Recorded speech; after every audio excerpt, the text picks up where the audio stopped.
Hi అండి, నమస్తే. నేను Ambika. Welcome back to Vinni Cheti Vanta. ఈరోజు వీడియోలో మటన్ కీమా బాల్స్ని ఏ విధంగా తయారు చేసుకోవచ్చో చూపిస్తానండి. ఇవైతే సూపర్ టేస్ట్గా ఉన్నాయి. మరి మీరు కూడా ఒకసారి తయారు చేసుకుంటారని చెప్పి వీడియో పోస్ట్ చేస్తున్నాను. తప్పకుండా ట్రై చేయండి. మరి చిన్న రిక్వెస్ట్ అండి, మన విన్నీ చేతి వంట ఛానల్ని ఇంకా సబ్స్క్రైబ్ చేసుకుని వాళ్ళు ఉంటే ప్లీజ్ సబ్స్క్రైబ్ చేసుకోండి. మరి వీడియోలోకి అయితే వెళ్ళిపోదాం. ముందుగా స్టవ్ మీద ప్యాన్ పెట్టుకుని దానిలో మసాలాని ప్రిపేర్ చేసుకుందాం. దీనిలో 1 టేబుల్ స్పూన్ ధనియాలు, కొద్దిగా ఎండు కొబ్బరి, యాలకులు, లవంగాలు, చిన్న చెక్క వేసుకుని ఫ్రై చేసుకోవాలి. ఇవి ఫ్రై అయిన తర్వాత ఒక 3-4 ఎండుమిరపకాయలను కూడా చిదిమి వేసుకోవాలి. దీనిలోనే 1 టేబుల్ స్పూన్ వరకు గసగసాలు కూడా వేసి ఇవి దోరగా ఫ్రై అయిన తర్వాత స్టవ్ ఆఫ్ చేసుకుని ఇవి కొద్దిగా చల్లారిన తర్వాత వీటిని ఒక మిక్సీ గిన్నెలోకి వేసుకోవాలి.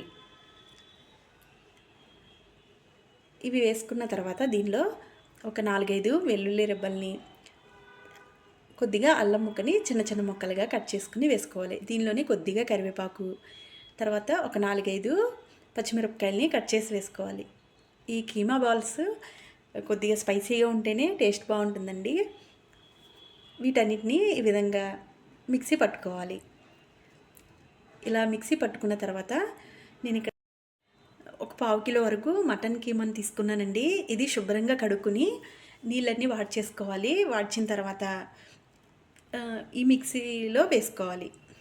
ఈ మిక్సింగ్ బౌల్లో వేసుకున్న తర్వాత దీనిలోనే రుచికి సరిపడా సాల్ట్ వేసుకున్నాను. తర్వాత ఒక 1/2 టేబుల్ స్పూన్ వరకు పసుపు వేసుకోవాలి.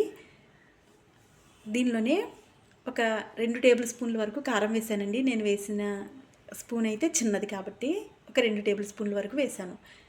తర్వాత ఒక ఉల్లిపాయని ఈ విధంగా కట్ చేసుకుని మూత పెట్టి మెత్తగా మిక్సీ పట్టుకోవాలి.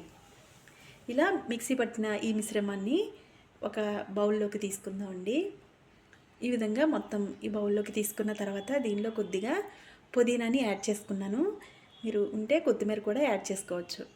తర్వాత ఒక చేతికి కొద్దిగా ఆయిల్ అప్లై చేసుకుని మనం తీసుకున్న ఈ మటన్ కీమాని ఈ విధంగా కలుపుకోవాలి. ఒకసారి బాగా కలిపిన తర్వాత మనకి ఏ సైజులో ఉండలు కావాలో ఆ సైజులో బాల్స్ని చేసుకోవాలి. ఇలా వీడియోలో చూపిస్తున్నట్లు చక్కగా రౌండ్గా ఉండలుగా చేసుకోండి. ఇవి టేస్ట్ అయితే చాలా బాగుంటుందండి. ఇలా మొత్తం అన్నీ ఉండలుగా చేసుకుని పక్కన పెట్టుకోవాలి. తర్వాత మనం డీప్ ఫ్రై చేసుకోవడానికి స్టవ్ మీద ప్యాన్ పెట్టుకుని డీప్ ఫ్రైకి సరిపడా ఆయిల్ వేసుకోవాలి. ఈలోపు ఆయిల్ వేడయ్యేటప్పుడు ఇవి ఒక్కొక్కటిగా వేసుకుని డీప్ ఫ్రై చేసుకోవాలి. స్టవ్ని మీడియం ఫ్లేమ్లోనే పెట్టాలండి. హై ఫ్లేమ్లో పెడితే ఈ కీమా బాల్స్ అనేవి విరిగిపోయే అవకాశం ఉంటుంది కాబట్టి మీడియం ఫ్లేమ్లోనే పెట్టి వీటిని ఫ్రై చేసుకోవాలి. ఇవి వేసిన వెంటనే కూడా కలపకూడదండి. ఒకవైపు బాగా ఫ్రై అయిన తర్వాతే మరోవైపుకి టర్న్ చేసుకోవాలి.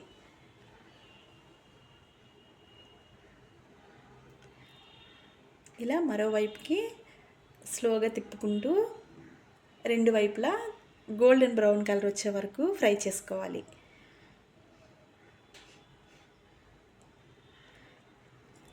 ఇలా ఈ కలర్ వచ్చిన తర్వాత మనం